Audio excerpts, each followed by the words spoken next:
information that I'm going to tell you about in just a moment, but the Air Canada workers behind me didn't know about this tentative agreement that had been agreed to. I just kind of wandered over and there was a group of Air Canada workers around me hearing the update I'm about to give now, that we have reached a tentative agreement. The union and the company, as you mentioned, they've been working overnight from 7 p.m. until 4:23 a.m. trying to sort out this deal. So this deal has been reached, obviously still needs to be ratified by all of the membership, the 10,000 flight attendants.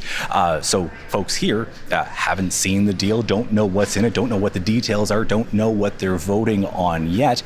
But part of that deal is contingent on the unionized workers going back to work and beginning the process of resuming operations. That won't be an immediate thing. It never was going to be an immediate kind of snap your fingers and have all the flights back. We know from management, from the company, that it will take multiple days, perhaps up to a week, for operations to be fully restored, fully back to where they were pre-labor disruption. And so that's going to take certainly some time. So still a matter of, if you do have flights, checking to see if those flights have been canceled. Some relatively good news. I'm looking at a flight board just over here at the Halifax Stanfield Airport. And even before this news came down, there were some flights, some Air Canada flights that were still operating. So it was certainly good news for those lucky passengers who were still able to fly Air Canada today.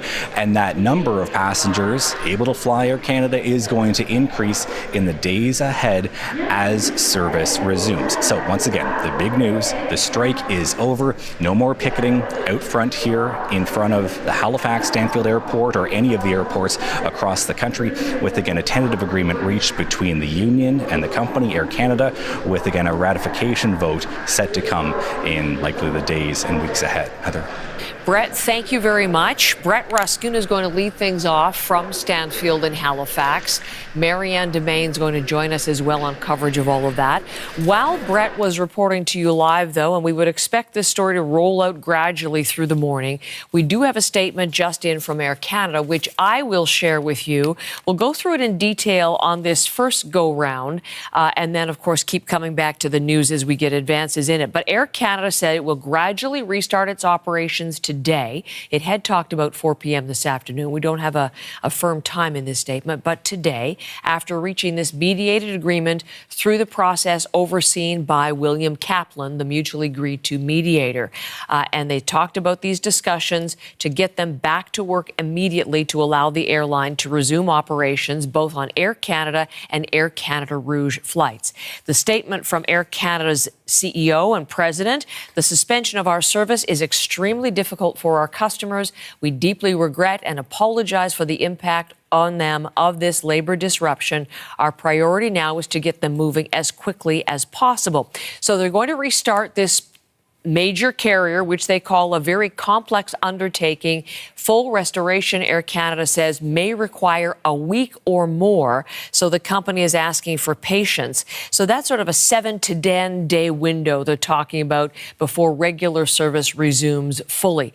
And then it goes on to give the process, and we'll keep coming back to remind you of this.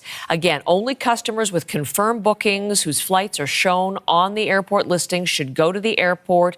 Air Canada will offer options to anyone with canceled flights. That's including the possibility of full refund or credit for future travel. And we'll also try to rebook customers on other airlines. That's been the process, with a very limited capacity being a little bit of a limitation. We don't expect a comment from Air Canada. It says in this lengthy statement that it will not comment until the ratification process is complete. So this is all that we're hearing from the company to this point in this statement. Now, what is coming out in terms of media reports? This is the Associated Press. We don't have this anywhere else yet, but we'll look to confirm this. But the Associated Press is saying this: the union says the agreement will guarantee members pay for work performed while planes are on the ground, resolving one of the major issues that drove the strike. So we will be looking into that further. Obviously, the issue of ground pay has been crucial to all of this discussion and dispute. This is the breaking news. The strike over, the resumption of service set to begin later today, but it's going to take 7 to 10 days before fully resuming services at the country's largest carrier.